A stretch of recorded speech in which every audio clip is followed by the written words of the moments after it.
नमस्कार। कैसी है दुनिया, कैसा है जमाना, किससे कहूं अपना फसाना।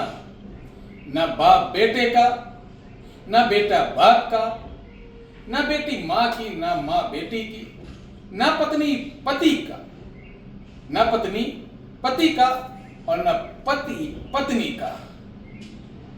कैसा ये जमाना, कैसा ये जमाना, अपनों को ही दिया जा रहा धोखा, अपनों को दिया जा रहा है धोखा।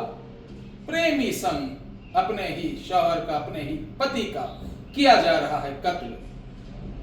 जी हां बहनों भाइयों, ये कलयुग है, घोर कलयुग। जब जब होए धर्म के हानि, बाढ़े असुर अधम अभिमानी, तब तब प्रभु निज विविध शरीरा।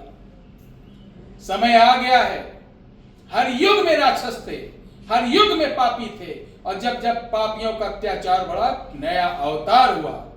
समझ जाओ, अवतार हो चुका है, अंत तुम्हारा निश्चित है।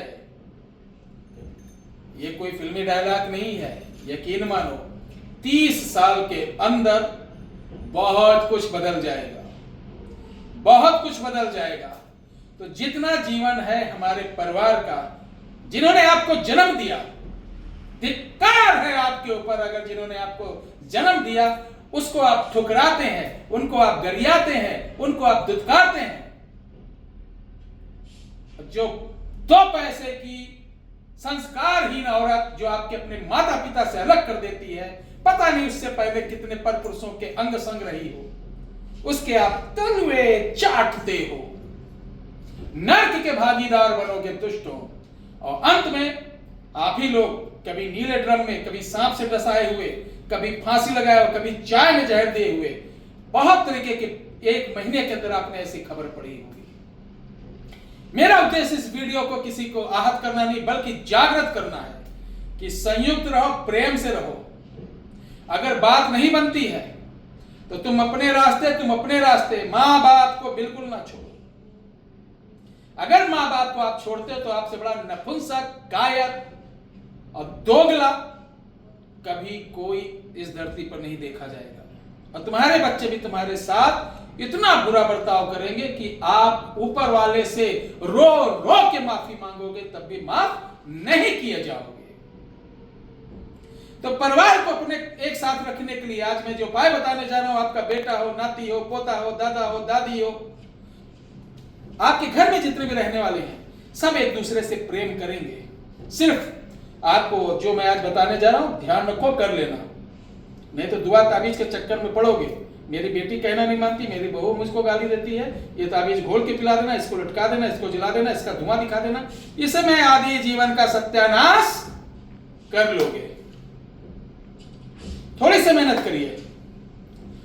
किसी भी शुक्ल पक्ष की पंचमी को आपको जाना धतूरे की जड़ सूर्योदय से पहले निकाल के ले आना, नंबर 1। किसी भी शुक्ल पक्ष की अष्टमी को जाना है आंकड़ा, जिसे मदार बोलते हैं, उसकी जड़ ले आना, नंबर 2।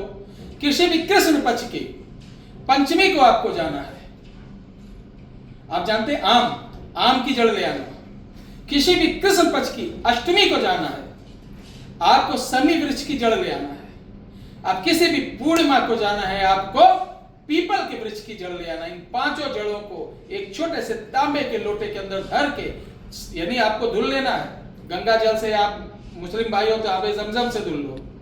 धुलने के पश्चात आपको इसके ऊपर ओम भूरे भुवा स्वाहा लिखिए, स्वाहा मम कुटुम धन्य धान पुत्र पुत्रादि सर्व बाधा मुक्त मुक्तेन नमो भगवते तन्नो प्रचोदयात। ये मंत्र ढूंढ डालना, पूरी दुनिया में आपको नहीं मिलेगा। वो ऐसा भी नहीं कि हमने बनाया है, ये गुप्त रहस्य मंत्र है। जब भी कोई अच्छा काम करता, 10 लोग आता ना जाता, चुनाव चिन्ह चाहता, कहां लिखा है, किस पुराण को पढ़ के। अबे जिसको ये पूछना हो, यहाँ कमेंट में क्या पूछते हो, हवा निकाल दूंगा 5 मिनट के अंदर। ये जो 17 रुपए की किताब लेके टाटा टेरी काट 175 का कुर्ता और 130 की धोती पहन के 30 रुपए का चंदन 14 रुपए की माला पहन के विद्वान बनते हो ना, सारी हैकड़ी निकल जाएगी, सामने बैठो। विद्वान बने हैं, समाज का कुछ भला नहीं कर पा रहे हैं, विद्वान बने हैं। देश का नाश करने में अधिकतर ये सनातनी जो बाबा बने हुए ना, इनका 80% योगदान है। और इनके साथ औरतें भी। बाबा हमारे मनसेधु के पति के परसों 3 बार पेचिश हुई, आपके नाम लिए तो 1 बजे के बाद 2 हुई है, अगले दिन लिए तो 1 ही हुई। बाबा बड़े कृपाली हो, क्या नौटंकी है। इसको करने के बाद इस पोटली को, इस कलश को आप अपने घर में स्थापित कर दें, कहीं भी रख दें और नित्य पूजन करें। आप देखेंगे तुरंत कुछ नहीं है, 40 से 45 दिन के अंदर आपके घर में जितने भी मेंबर होंगे, यहां तक का पशु पक्षी भी होंगे, वो एक दूसरे से प्रेम करने लगेंगे। वही घर जो कल तक नर्क लग रहा था, वही घर आपको स्वर्ग लगने लगेगा। बोलो हर हर हर महा